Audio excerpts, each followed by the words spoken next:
Hello. Oh, I'm very bright. Hang on. Oh, no. That was the wrong direction. Oh, okay. It's a little better. Okay. Okay.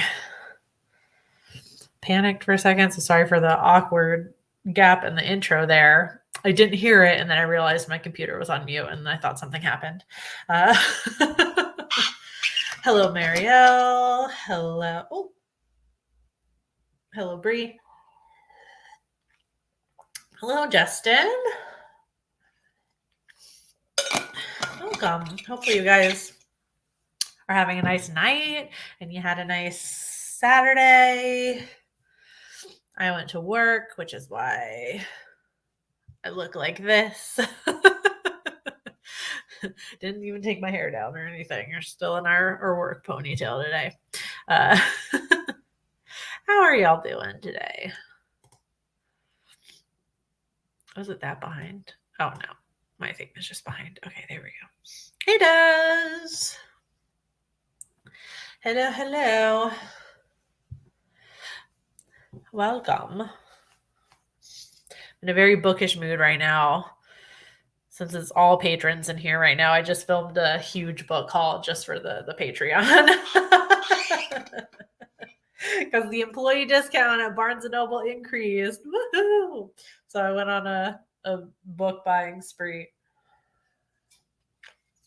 It's like literally a massive haul.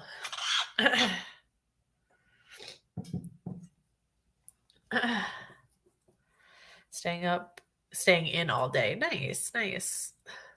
Forgot and didn't get this book from the library until this morning.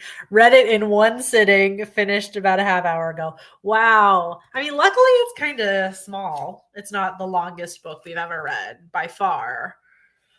So it, way less than 300 pages. So at least it was short. So, imagine if we'd picked like a 500-page book, Just bought This Delicious Death at Barnes & Noble.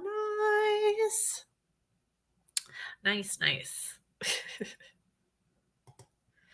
Ooh. Well, Bree's gonna be fresh. What was that like?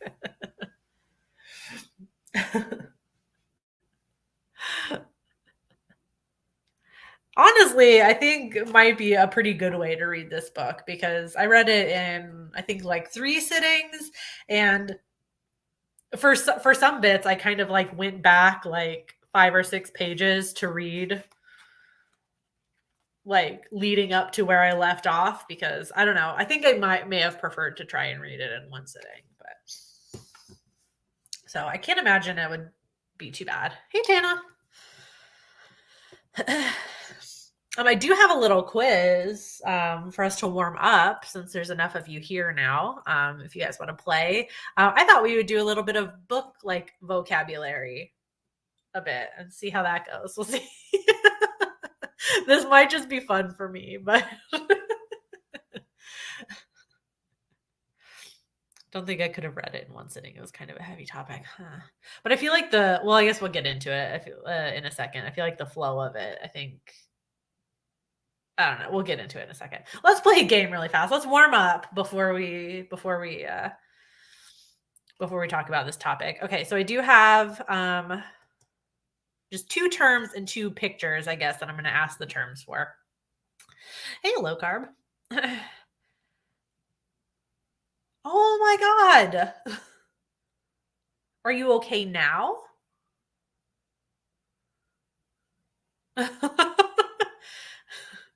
It's definitely a valid excuse, so don't worry. Like, are you okay?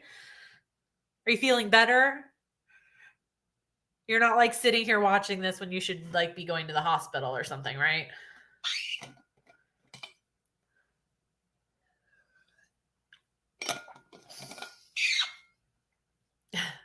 Oh, I'm still alive. Well, what does that mean? Like, did you go and get it removed and you're recovering? Do you get time off of work?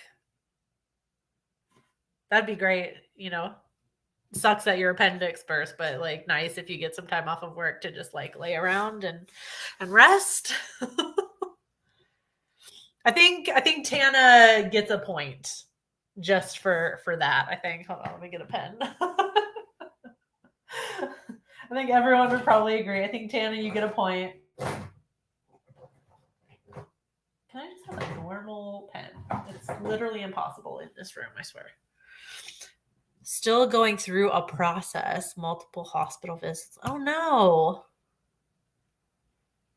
So it's just not to, I won't ask you. I'll ask you in the Discord or something. I don't want to ask you a bunch of medical questions on here, but I'm so sorry. That's terrible.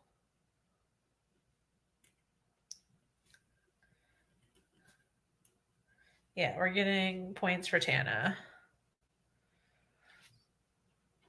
For that. Okay. Gross medical details aside, basically staying in bed all day. Okay. Well, that's good. I would prefer if you were like staying in bed all day because you're like recovering and you're going to be better. I don't like thinking about that if you're in pain and waiting on our broken healthcare system to help. But I'm at least glad you're getting to stay in bed all day. So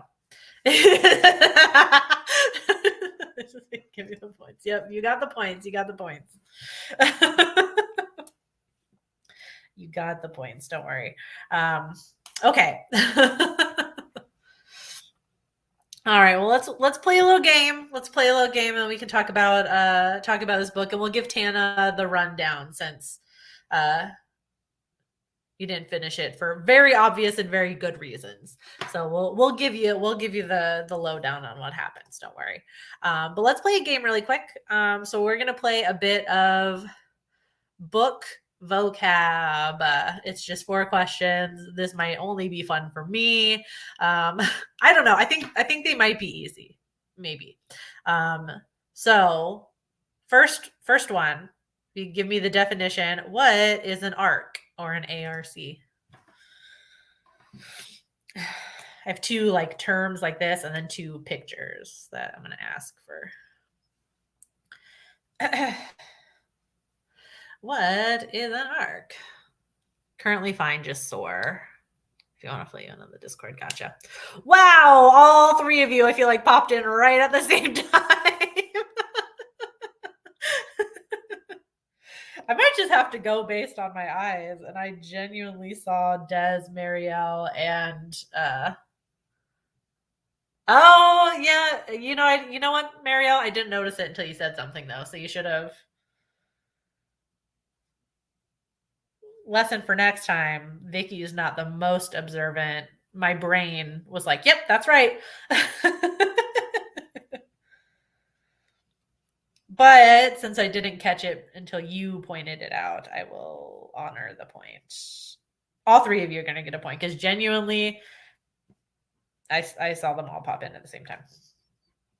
So, main question is the milk. Was that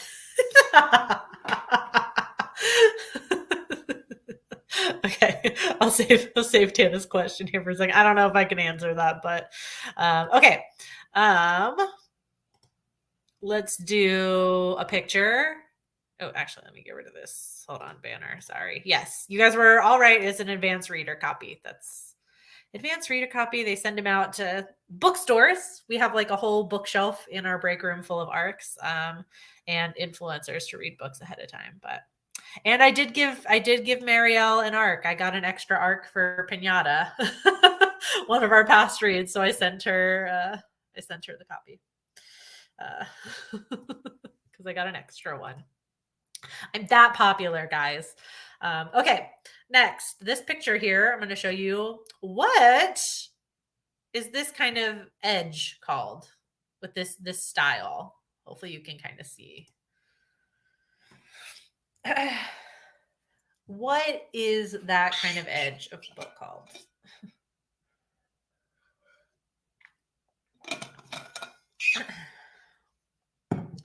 Do we know?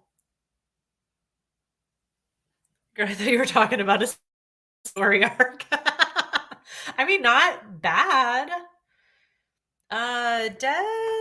I will consult Google and see if that is acceptable. That was not the answer I was looking for, though. But if Google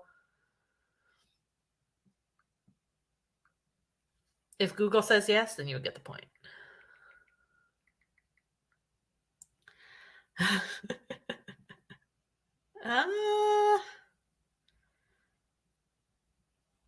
Not getting. I'm getting books. There's a book series called the Serrated Edge series. So Ooh, should I give Vicky points if nobody gets the answer? I should have been doing that forever ago. I don't know what I would get if I win, but does Vicky get points if nobody knows? Ooh. You used to know this, but you can't remember. It's okay. Can't even think of the word in Spanish. I probably would have accepted that if I would probably have to run it through a translator. Get yourself a present at the end of the year. I'm going to give myself a present anyway. Okay, so I'll let you know. These are called deckled edges. I'll type it in the chat. If a book is cut like that on the edges, it is called deckled. I'm going to give myself points. And by points, I mean a point because I stumped you guys. Ha ha ha ha ha. Ha! Stumped you. Probably wouldn't be the first time. It probably just means the question's too hard. But okay, so don't let that dissuade you from this next picture, which is also dealing with the edges of books in a different way than normal, I guess. But I think this one might be a little bit easier. What's it called when the edges of books look like this? And that was like the best picture I could find. If they're like, they're shiny. Okay. I see Bree first. Okay. Yep, you got that right. I would have accepted two answers, gilded or gilt, which like GILT. But that is correct. That is gilded edges. All shiny. I was gonna say gold, but I felt like that might when I was describing the photo, because not like that was like the best photo I could find. I was trying to convey what that was. When I was describing it, I was gonna say it was like it's gold colored, but I felt like that might be too much of a hint. But yes, that is a gilded edge. Great job. Okay, one more. It's not an edge this time, don't worry. But it is just it's a book industry term. So we'll see. This is almost like a little experiment, I guess, to see if this is just like a bookseller or like librarian term or what. But what does the term trade cloth refer to? Like, what is a trade cloth book? What does that mean? The book is.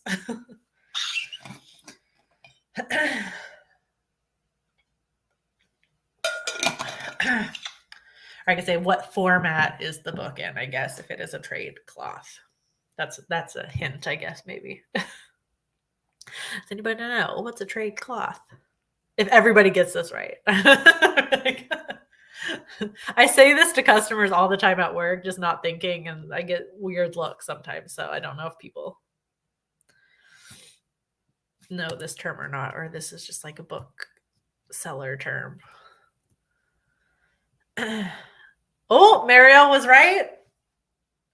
I don't know if you knew that or Googled it, but hey, I can't tell from here. So yes, it is a hardcover book. That is correct. Say that to customers all the time and they get very confused because I think they hear the word cloth and they're assuming it's soft, I think. You Google, you didn't have to tell me if you Googled it. It just took everybody more than the delay is. So I kind of assumed maybe everybody was taken to Google, which is fair. But yeah. I don't really know why that they're called trade cloth because it's like they're not like cloth bound in any sort of way. They truly are. It's like cardboard, you know. But yeah, that's a trade cloth. Why is it called that? No idea. Marielle, Google. I'm just giving you guys vocab. I'm not. I don't know. Genuinely, I never even asked either. Like when I started working at the bookstore, did not ask. I'm sure Marielle will give us an answer here in a second. She's on it for real. Okay. Maybe it was cloth back in the day. Unless they were like, because there's like the Penguin cloth bound classics, and those are definitely like they're hardcover books, but they're, I don't know if you've seen or like felt the Penguin cloth bound classics. They're, they have a, I feel like they're very distinct hardcover books. So unless they're like referring to books being bound like that,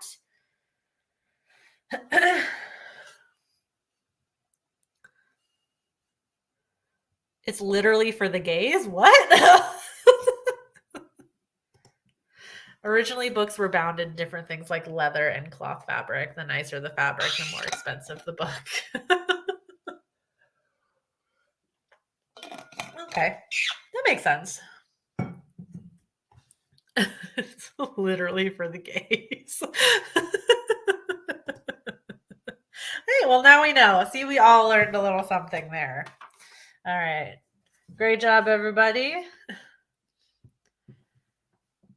Rainbow selvage cloth, an appropriate name for the multicolored banded selvage edges found on this finely woven product. Product, I mean, not project. Wow. Okay, rainbow selvage. Selvage. Huh. Huh. Interesting. Well, we all learned something. I was looking up the terms meeting and the word rainbow appeared.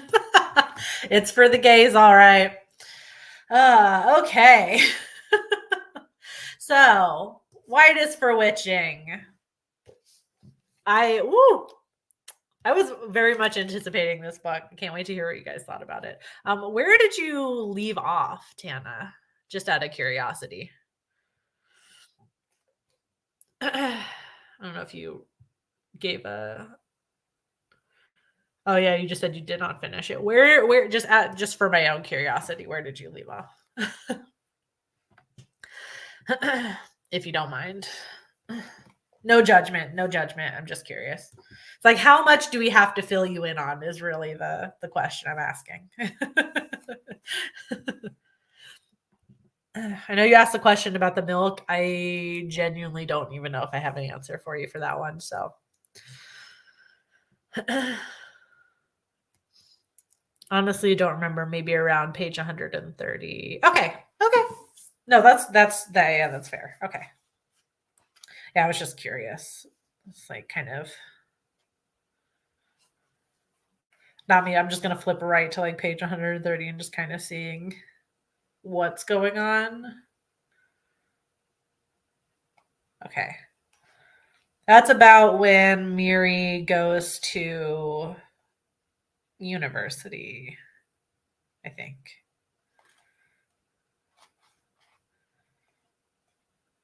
Oh no, she gets accepted to university. Okay. Yeah, it's like literally right before she goes to university. Okay, cool. So that gives me like a basis on like what you remember and what you don't. Oh, hey, Annabelle. Thank you very much. Happy weekend. The literary queen. Oh, God. That's a lot of pressure, but thank you very much. The milk was super random. Oh, yeah, is it an American thing? Yeah, feels like it.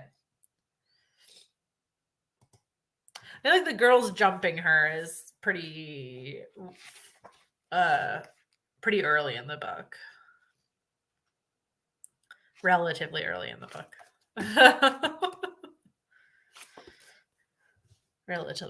Relatively early. What are your guys's like overall thoughts on this? Because there's a lot. There was a website I found that had a lot of discussion questions. I copied them into the the creepy book club doc just to save them. So I could like think about them while I was reading and stuff like that. So I copied them verbatim in the creepy book club document. And I kind of just shortened some of them for our discussion purposes here, but zoned out a bit. Oh, that's fine. Yeah. Read it last year, so you remember very little. Maybe because milk is white. That's a great place to start, actually, now that Des said that. Because here's a question that I don't even know that I necessarily have like a full-on answer to, or I don't know if I kind of determined this for myself at all. But like, what is the meaning of the book's title? Like, does anybody have like an interpretation of like what the title means?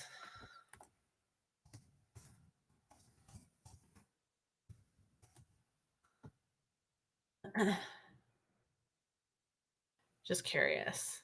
Is Googling it too, because I don't know if it was like, I don't know if that's like a saying or anything like that, but because I don't know that I have an answer for this necessarily.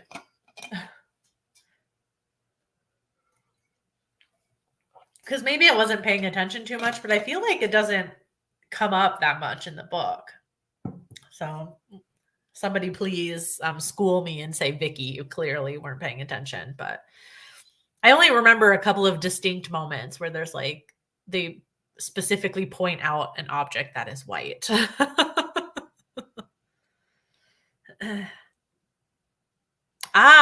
Okay. So I might have just in my brain missed that. Mentioned in the book that wearing white allows you to soak up all the magic as a wedge. Oh, maybe I do remember something about that. Okay. Opens you up to spirits. Okay. Yeah, I think I maybe vaguely remember something. I might have actually saved it. I have I have meanings for my book tabs, but I feel like I kind of had to change it up for this book because this book was a wild ride. I'm sure I saved it somewhere.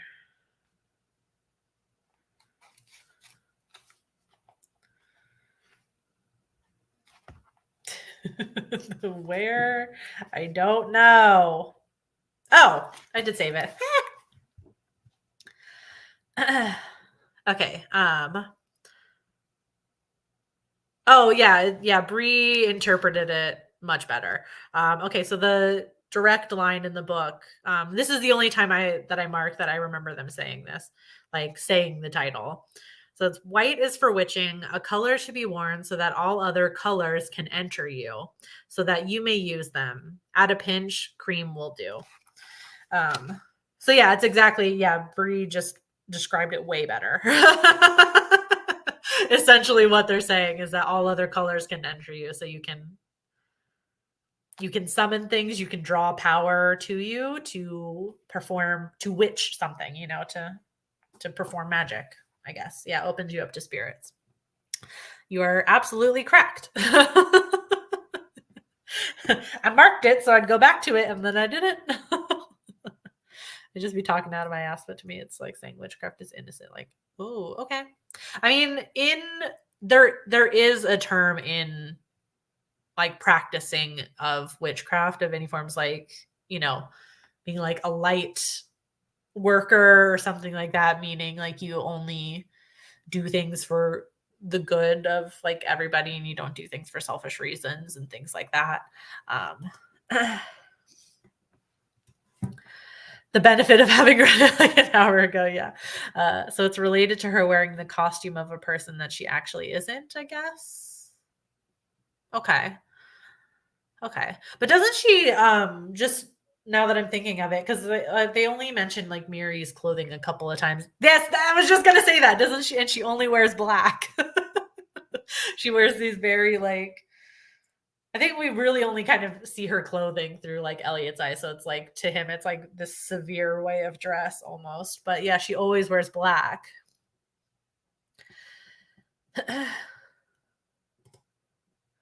took it as a metaphor for whiteness consuming everything around it the way is it Ore? How do we there wasn't an audiobook for this, which I really love for names. I don't know if it's or Aura or Ore, if anyone knows or has heard that name before. I haven't. But the way she was literally being drained. Yeah. Yeah, which will lead me into another topic that we'll talk about in a second. But that makes sense, though. That really does make sense. So maybe Miri wearing black was a way for her to protect herself. And this will lead into yet another thing. I have it marked, so I make sure we remember to talk about it. But maybe why Miri was drawn to Ore, maybe she thought genuinely maybe because of the color of her skin or something, she thought she would be a form of protection or be protected because of that. I don't know, or maybe I'm stretching too much. Somebody can let me know. Like she's taking on this personality costume while she's hiding on the inside and won't come out. That's what struck me the most. Oh, for sure. There's definitely that concept of Miri wearing a costume, especially towards the end. I think there's a quite scary scene where she almost takes off her skin, kind of, almost metaphorically speaking. I don't know what that boom was, but I swear to fuck if it was a firework. I was gonna see if I saved it.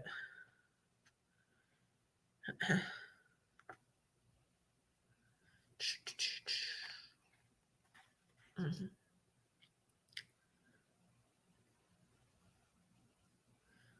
I might not have saved it.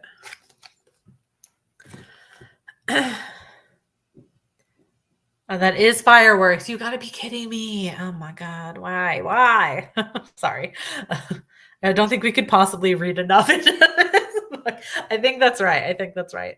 But going back to, can I get a plot rundown? Sure. Yes. Okay. Sorry. Okay. Okay. I'll try and summarize it. It's very hard. It actually is really hard to summarize this book. I guess on the surface, the summary of this book would be you have this family. You have Miranda, her twin brother Elliot, and their father who live in this house that is also not a boarding house. It's like a B&B or something, and the house is its own entity, possibly is haunted. I guess you find that out along the way reading the book. And it affects the women in this family. So Miri's mother, their grandmother have all kind of been essentially consumed by this house. And so the plot is mostly the house trying to get at Miri, whether it's trying to kill her, consume her. I guess that's maybe up to interpretation. We'll talk about that, I'm sure, how we interpret what happens to Miri at the end. But that's kind of essentially the overall plot.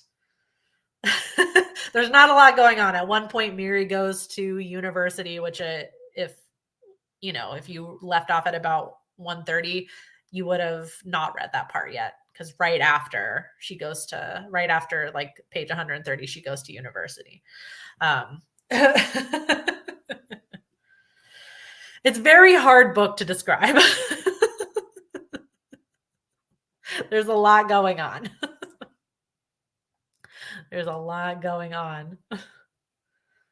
Really preferred the second half of the book. The first part was challenging. Might not. The part that's so challenging, I feel with this too, is that it switches narrators so fluidly, which is why I mentioned earlier, when Bree said she read it all in one sitting. I feel that almost might be preferable because the way it switches POV so quickly, it happens literally like that. And we're reading from Mary's point of view now. Now it's from Aura's. Now it's from Elliot's. Now it's from the houses because there is parts of the book that are from the point of view of the house. It's alive. Main plot rundown, the house is alive. That house is sentient, absolutely. Yeah, so it's probably even more difficult that you've read like half of it. I feel like you might almost be better off if you hadn't read it and we're just describing it to you.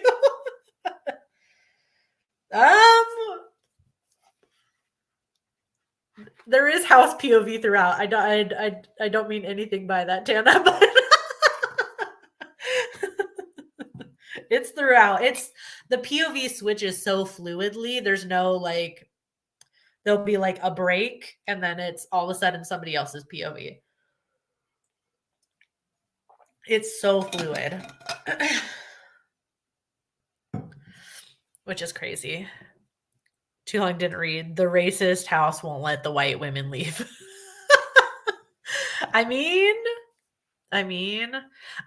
really wish there were some Brits in here that maybe kind of picked up on some stuff because there's a lot of political stuff going on in the background also. And I don't know. It truly like is kind of just like background stuff almost that's going on. But just curious what you guys think of the political undertones in the book because there's this whole idea of like Britain's foreign population. So there's a lot about like people immigrating to Great Britain and there is violence that's mentioned that goes on regarding this. And we see a lot of it through the housekeeper that Mary's father hires,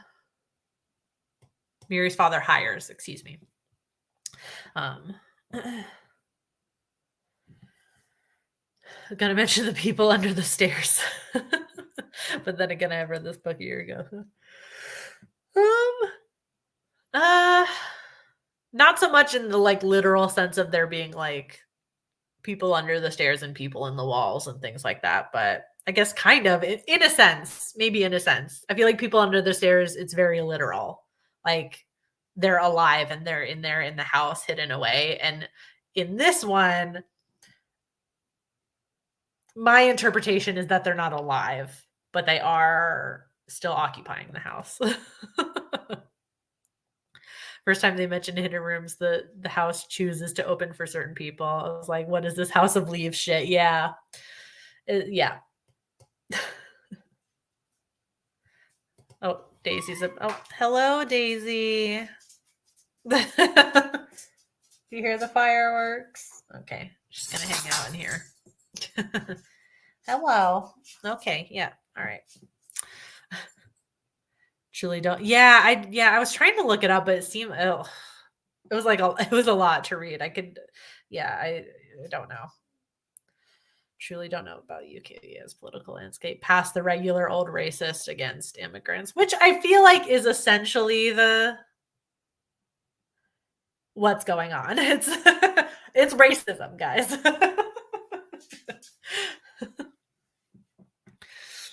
Yeah, I guess that's like really the important thing that we're taking away from this, especially given, I guess, the fact that the title is White is for Witching and there is a specific mention of color and I guess what the color does in the case of this house.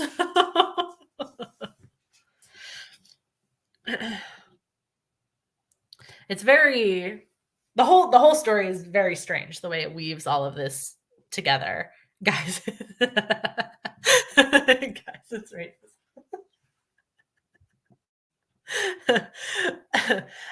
I already have. Now I have a great idea for a shelf talker for this book.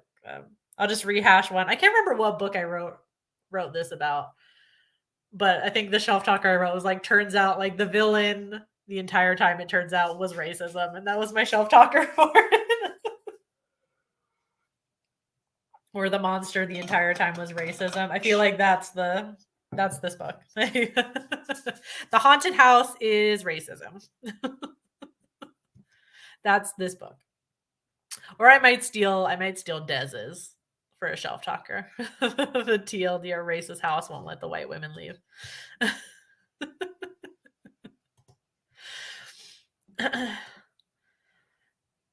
Okay, and we did also touch on Aura. Also, Aura. I'm gonna call her Aura. Unless somebody can look up how we pronounce this name. Since we talked about her a little bit, let's talk about her role in the novel, because she comes in later. We get introduced to her super quick when Miri goes to like have her like university interview or whatever. And then she doesn't actually come in as like a POV again until part 2 of the book, where Miri's actually at university. And then she goes to visit Miri at Miri's house, and that's like really where she that's really where shit starts to go down once Aura gets there. But I'd like to hear thoughts on this about the housekeepers, both immigrants, but the white ones run. And Sade. I need audiobooks. Stays to fight. Absolutely. That was another thing that the discussion questions called out. Like what makes her different than the housekeepers before. And you definitely nailed it on the head. The question specifically, like, why isn't Sade frightened off? As the other housekeepers have been, like what changes occur as a result of her staying. And she truly does stay to fight. Like she shows up and she's trying to protect against the house, like things that are happening in the house. Like she has like talismans and things like that she makes to to try and alleviate maybe what's going on in the house. No, I think fight is an appropriate word to an extent. I think towards the end of the novel, it's maybe a little bit different. But I think I truly feel like initially when she first comes in and she has some time in the house, I think she is trying to figure out what's going on, or she's trying to help alleviate it in some way. When she could have just left. So and she does have I think she truly like is a fighter. That's kind of her character. She has the markings on her face, which she mentions, I think, are symbols of, like being a warrior or something like that. I probably didn't mark it. Like a dumbass. And I remember she mentions like, she's telling somebody about like having to keep the wounds open for a while to get those marks and stuff too. I think that signifies being like a strong person and being a fighter for sure.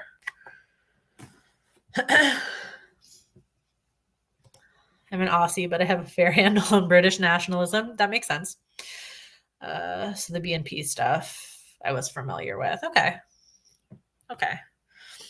I feel like really, and if anything else, the politicalness of it was kind of just maybe like a real world example of that going on, and then we have the more like supernatural parallel going on in the house, I guess.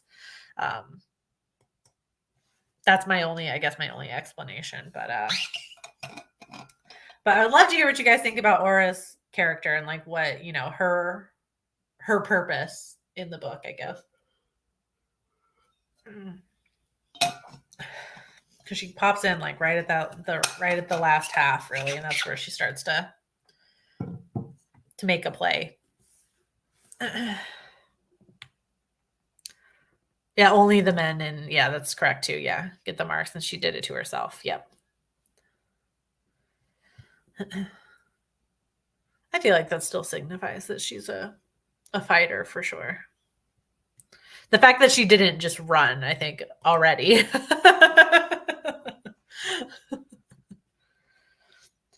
She the love interest. Yeah, I feel like she has a bit more to do at the end, but yes, her and Miri meet at university, and they do. I wouldn't necessarily say they begin a relationship. I don't think that's really what it is. I think they just have it's more like a mutual infatuation with each other that they acknowledge and act upon. For sure. Um, and I think Aura does want to help Miri in a way, and she goes to visit her at the house, and things that's when things get crazy. I feel like that's what really when things like kick off the like final ending conflict. The book is a fever dream. It is a fever dream. I think once Aura gets to the house, things truly start getting really weird, and they were already weird in the book. I feel like it starts to get more trippy, like the house really starts trying to interact with people in the house a bit more when she shows up. Connected with Aura the most. It was painful to see her being caught up in this Miri tornado and knowing something is wrong. But she keeps going anyway. Yep. Yeah. Yeah. I don't know. Yeah, I don't know if she like truly was like, I'm gonna try and fix Miri or anything like that, or if she was more I think we should wait till the end. Everybody hold it. Let's keep Tana in suspense. Let's just talk about this crazy ass book. And then we're gonna keep her waiting till the end to see if we actually liked it or not.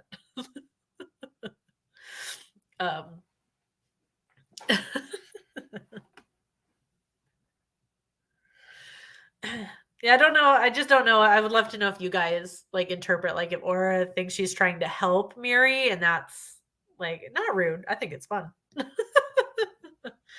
Like if she's trying to help Miri, if that's what she thinks she's doing, or if she truly I don't know. I don't know. Because I don't think she even like really obviously nobody would fathom what's going on with Miri, I think, until you go to that house, because maybe on the surface it just seems like she has this disorder, the pica. Um, not to minimize that or anything like that, but like I don't think you would nobody would assume that like Miri's problems are stemming from the fact that her house is sentient and trying to consume her. Conflicted, okay. I like the character, but I felt she was being used as a device through which to view the clear racist undertones of the situation. Okay. I mean, valid, obviously. Like, yeah. Hmm. So would you say you felt the same way about Sade, the housekeeper? Because all the previous ones were not women of color, that at least that we know of for sure.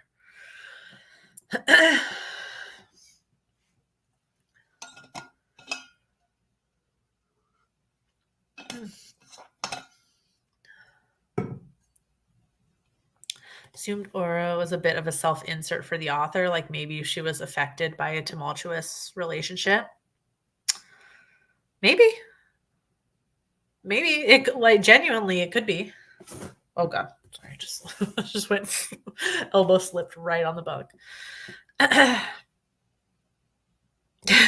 We like reaching, whether it's on Does This Offend You or not. I feel like that's just my personality at this point. Definitely like the way the book dealt with how depression affects a person and the people surrounding them. That's what it felt like to me. So it read to me layering fantasy over a messed up relationship. to deal with the trauma of it. That's true.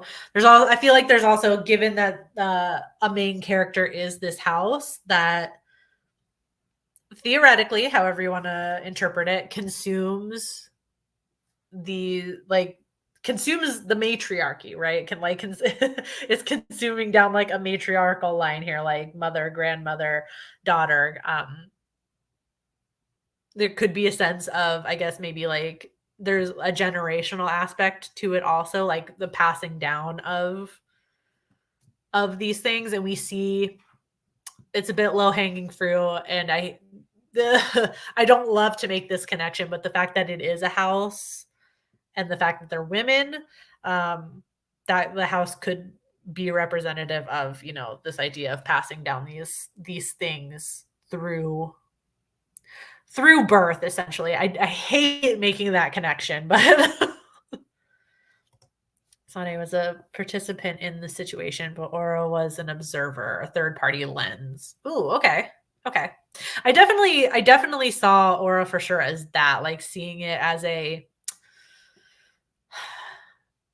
don't know if I want to say more rational perspective, because I do think she's a bit enamored with Miri also, so I don't necessarily think she's like fully like unbiased in this situation. But all the other POVs so far obviously have a clear bias. Miri and Elliot have both lived in the house for a very long time, and then obviously the POV of the house is truly biased. So Aura is kind of the first one where it's like we're truly getting an outsider's perspective.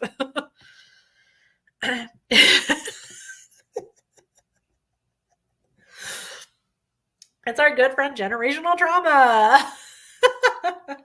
I think I could make a reach to say like every horror book we've read has been about generational trauma.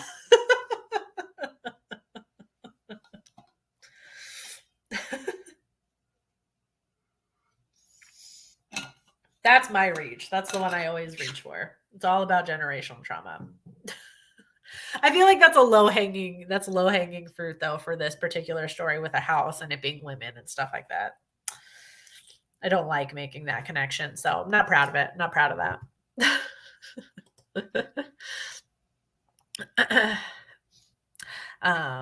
I guess since Mariel kind of brought up depression and things like that, also since we're talking about trauma, what do you guys think of Miranda's food disorder, her pica? I don't know is it pica or pica? Pica.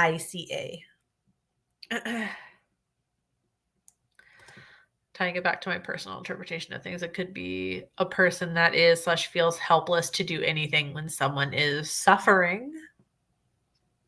That's true. I feel like the house does try to attack her though, also, for sure. Yeah, would not fit. There you go. Yeah, with the racist interpretation, because the house definitely has a reaction to Aura showing up. For sure. Always going to bring up depression. For you, it's depression. For me, it's generational trauma.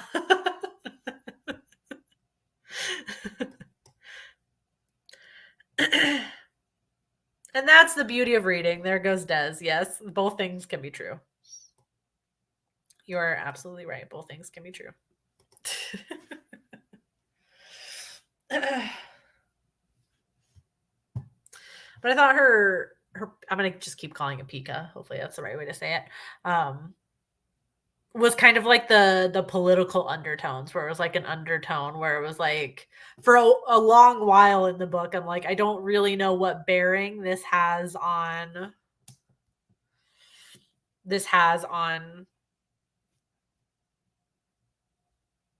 the rest of the story or anything like that, if it does, or if it's just like an extra thing we're going to throw in here that like, oh, look, Miri's messed up, or if it was just a way for her to control herself, maybe, because the house does keep trying to get her to eat, and is clearly not happy with her eating like chalk and plastic and things like that.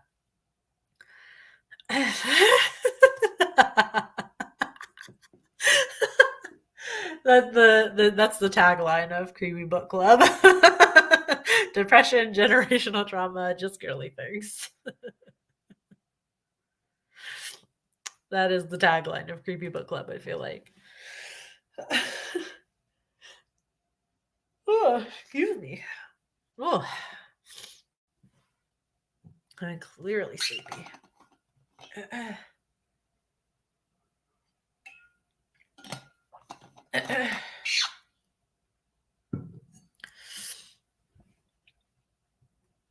Any other thoughts on Miri? I think that's almost all I have except for like really the end. Oh, actually, no, I do have one other thing too that I definitely want to ask you guys. I don't know if anyone saw this before they read it, but I did put this in the notes to see. I don't know if anyone caught this while they were reading. This was part of the book questions I found on that website. I can't remember the name of the website. I'm so sorry. I just look up like the book title and discussion questions and I find this shit. I did find this, and I'm glad I looked this up before I started reading it because I made it a point to like go back and read the first like the introduction bit, I guess, after I'd finished it. Not gonna lie, her explaining what it felt like to eat that plastic spatula made it sound pretty good. The description of it was wild. Description of it was wild.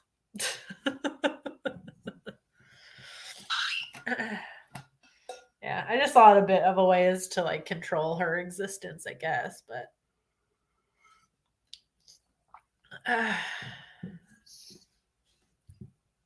well, you did. I also did. I'm glad I saw that beforehand because I was like very excited to get to the end, and I'm like, okay, I get to the end, and then I go back and read the intro, and I'm like, oh, yeah. I feel like there should be like a note at the end of the book, like, okay, go read the introduction again now. Because obviously when you read it, when you first start the book, you're kind of confused, like with the different POVs, and you're like, okay, I don't really understand like what they're talking about. And then when you go back and read it and you have context to everything that they're saying, I thought it was definitely, I thought it was a little bit rewarding for sure.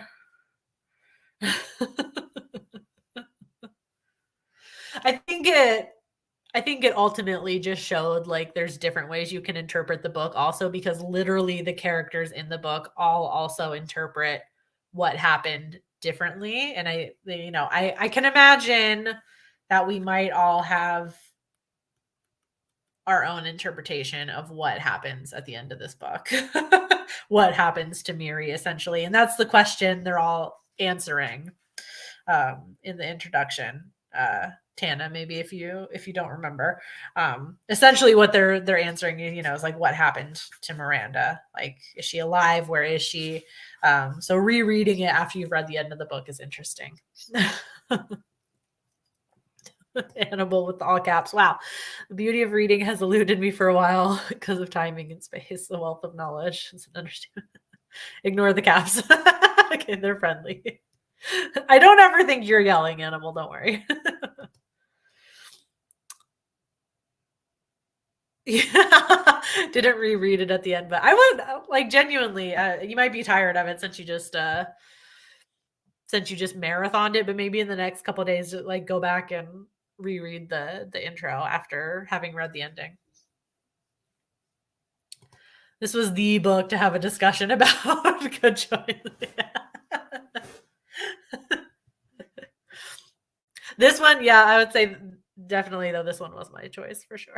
I really wanted to read this book. I've been wanting to read it forever. Her writing style in the book forces a deeper engagement with the text and also rewards it, I think. I think so too. I genuinely felt like I probably should have just like had a notebook next to me and been taking notes the entire time. I tried to like mark pages and things like that, but oh yeah, the little passage from the house asking the reader who you believe and straight up calling like a pathological liar. That's true. That is true.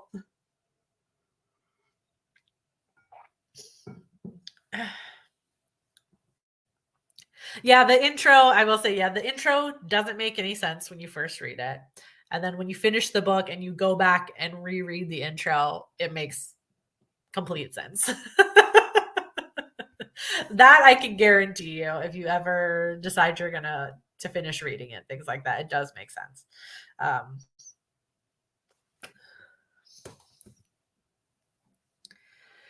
and making it hard to follow at first. Yeah. I mean, we have read a book that has like the point of view from a cat. We've never read a book that has like the point of view from a house.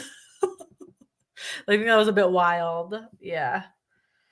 Reinforces that they're all unreliable narrators. Absolutely. And that's like really what makes this book a fever dream is like not a single one of them is a reliable narrator. Maybe except for Aura. Maybe that's kind of her role is to be the more reliable person or the more logical person. Like you guys mentioned, like that outside perspective. So I guess really the only way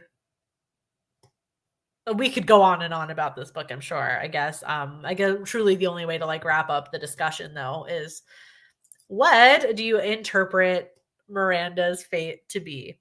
Is she imprisoned? Has she imprisoned but alive? Has she disappeared or run away as Elliot's interpretation is? Or has she died? What is your interpretation of what happens to Miranda at the end? Believe Aura? Okay.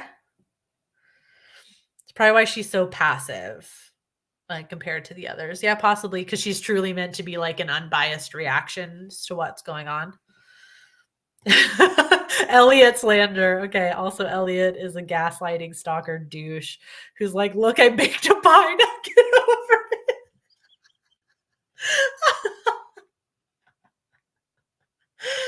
it. That's the only time I agree with the house in this book.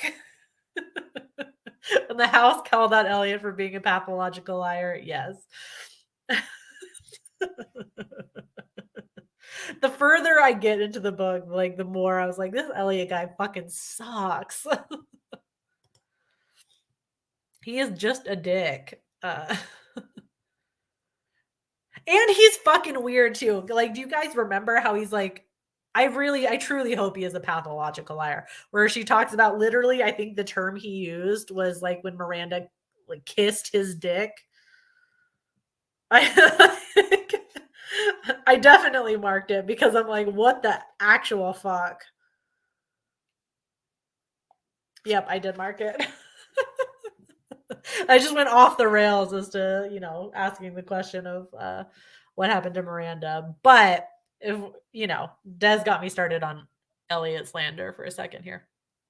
Literally, he talks about Miranda, quote, jumping him in the Anderson shelter, pinned my arms behind my back, and kissed my dick through my boxer shorts. Like, what the actual fuck?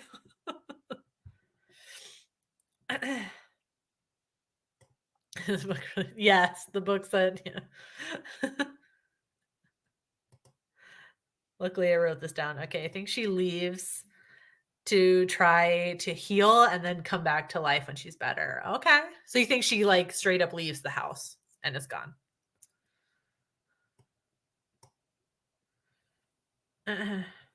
Ooh, I feel like I'm more in line with this interpretation for sure. Once the house has you, you are neither alive nor dead. Like you're almost in a state of like purgatory, almost a little bit. Like the house has kind of imprisoned you, but forever.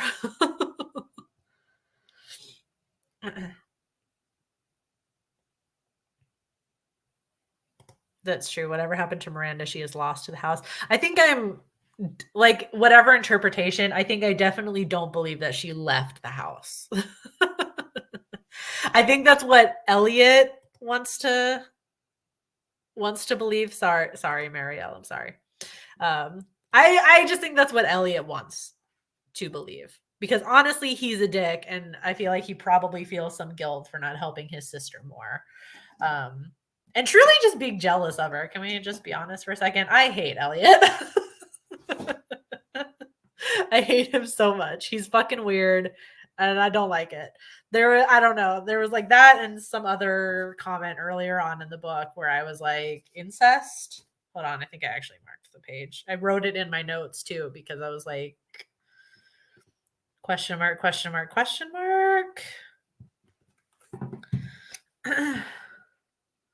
Like Elliot's just fucking weird, and I don't believe anything he says.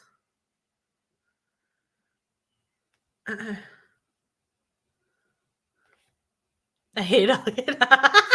Definitely remember the incest vibes. Yeah, it was this passage where it's I don't remember what POV we're in though. I think it's Elliot's point of view. I didn't go. Yeah, this is Elliot's point of view. Okay. And I'm not just saying that, it really is. It says everyone would believe her because at the back of their minds, everyone thinks that twin brothers and sisters grow up magnetized towards each other. The prince at the foot of Rapunzel's tower before the tower is even built. The lover you can get at all the fucking time. The one who is you but a girl, or you but a boy, whose bed you know as well as your own. How could you endure that without falling in love? The question is, were they born in love with each other, these twins, or did it blossom? At any rate, it's already happened. The onlookers agree. It must have. Ask them when they fell. The brother and sister say, no, it's nothing like that. But what they mean is they can't remember when. A whole fucking passage. It's like... And this isn't Elliot's point of view. It's fucking weird. He's a fucking weirdo, and I hate him.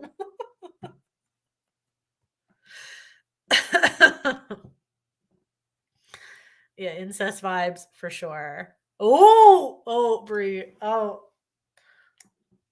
I don't think you're reaching. I'm Elliot Slander. Maybe Mary's condition is a result from abuse from Elliot.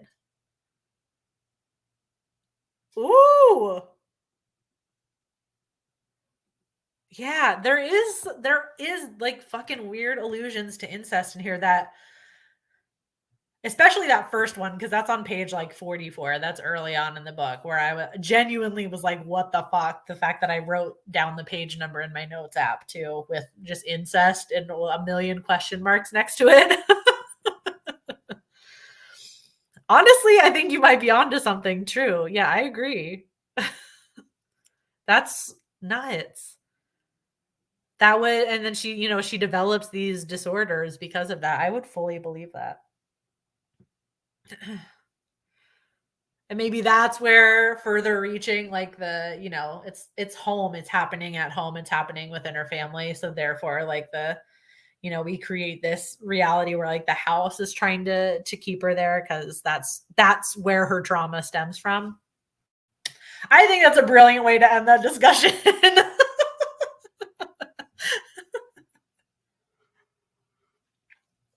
I didn't even make that connection, Bria, so I love that.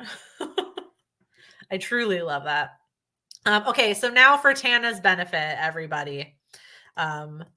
Did you guys like the book? After hearing all of that, what did we think? Did you like it? What did you rate it? I didn't log this one yet, so I don't know honestly what number rating I'm going to give this, to be honest with you. Scooby Gang nailing it again. My wild take. I read the house as a metaphor for white nationalism, how it totally consumes its inhabitants and rejects outsiders. Oh my fucking God.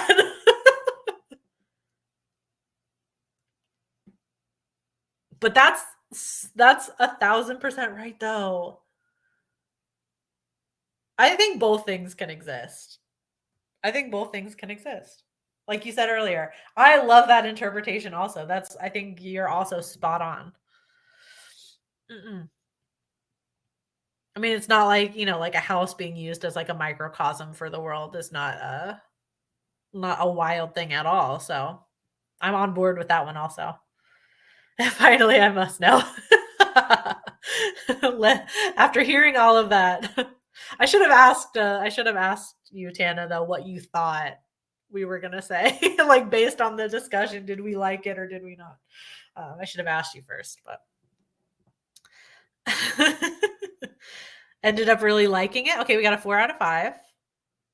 Love that. Yeah, I don't know what number I would give this.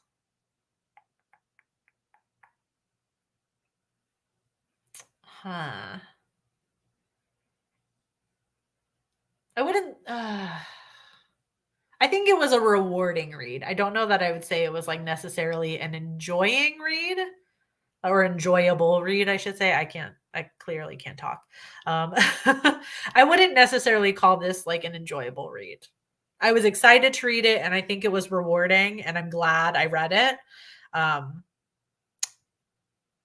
yeah, with that. It was challenging for sure. It was a challenge. It definitely engaged you as a reader, like, it kind of demands you be present while you're reading this book.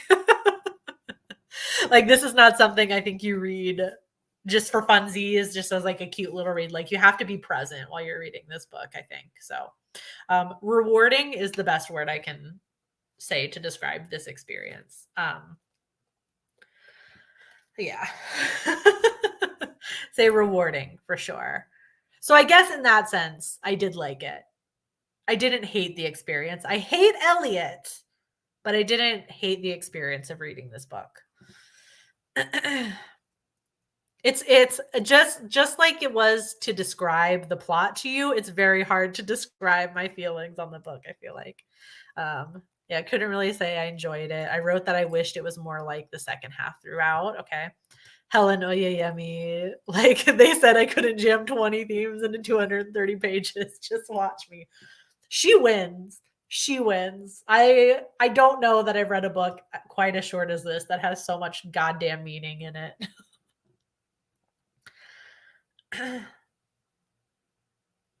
Oh, you would have said no. You started connecting to it some deep stuff. Yeah, we got a lot out of it. It's hard to put a like or dislike to it. It's like you can get a lot out of a book and still, I guess, like not like it ultimately. Yeah. I might just copy Brie. 4 out of 5 seems fine, I think. I struggle giving things a number rating, really. I wish I didn't have to do it on like on apps and things like that. I don't know. Something about my brain chemistry doesn't like it. Um, just really quickly, I know we've gone like over, not like we have a time limit, but I try and keep it to an hour. But what else did you guys read this month? I didn't have a great reading month, so bought a lot of books though. Like all your my cliff notes. See, that's the best. That's the best if you just show up to Creepy Book Club too. And even if you haven't read the book, obviously you can join in the discussion if you have. But if you haven't, it's like we're basically just gonna read the book for you, and then you can go and repeat what we've said, and people will think you have read it. It's a win-win. It's a win-win. I did start a lot of books though, I will say. It was one of those months, you know what I mean?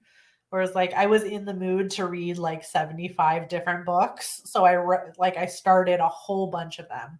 And so I feel like come next Creepy Book Club stream, I'm going to have like a whole stack of books this high that I've finished this month because I finished this month. While you guys share that, if you guys have anything to share, just really quick. Actually, not next month, this month's read trade cloth here.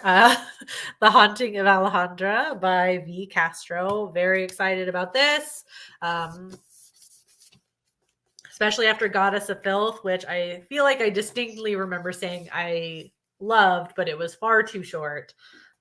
So I'm excited to read something a little bit longer. Actually, it's like the same amount of pages as Whitest for Witching, actually, now that I'm looking at it. But still glad it's a little bit longer. And here is a quick look at the following months too, August, September, all the way to December. I love that we're ending the year with Katrina Ward again. I can't fucking wait. Truly can't wait. Read quite a bit. Face or Pinata and She Is a Haunting. That one, She Is a Haunting looks so good. And the cover, fucking gorgeous. What did you think of Ghost Eaters? Tell me, tell me, tell me.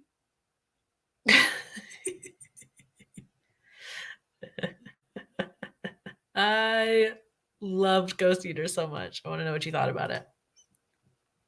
Fave not horror I read was Cletemnestra? That by Costanza Casati. I feel like maybe I got the author name. Sorry, my brain is absolutely not going to be able to handle that title. Horrorcide started Something Is Killing the Children. I love that graphic novel series.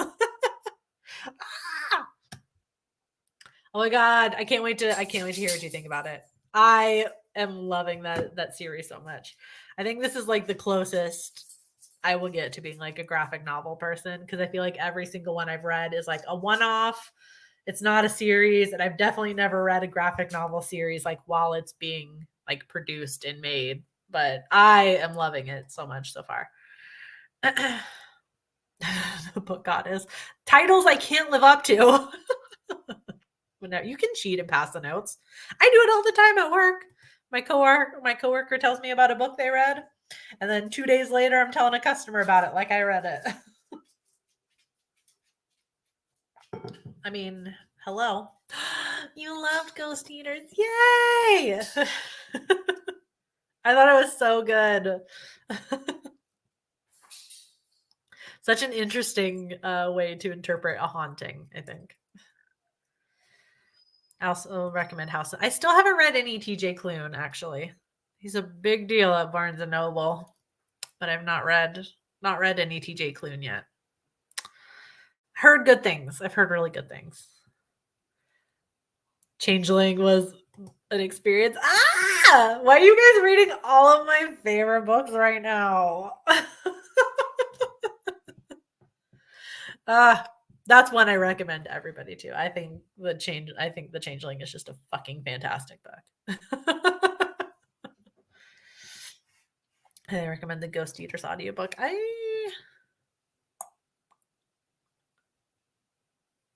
don't remember if I listened to that one or not. If I did, it wasn't for very long. I think I mostly just read it. But what do ghosts eat? No, the ghosts aren't eating stuff. You're eating drugs to then see the ghosts. That's what it is. Loved it, but it was very YA. Like PG-13.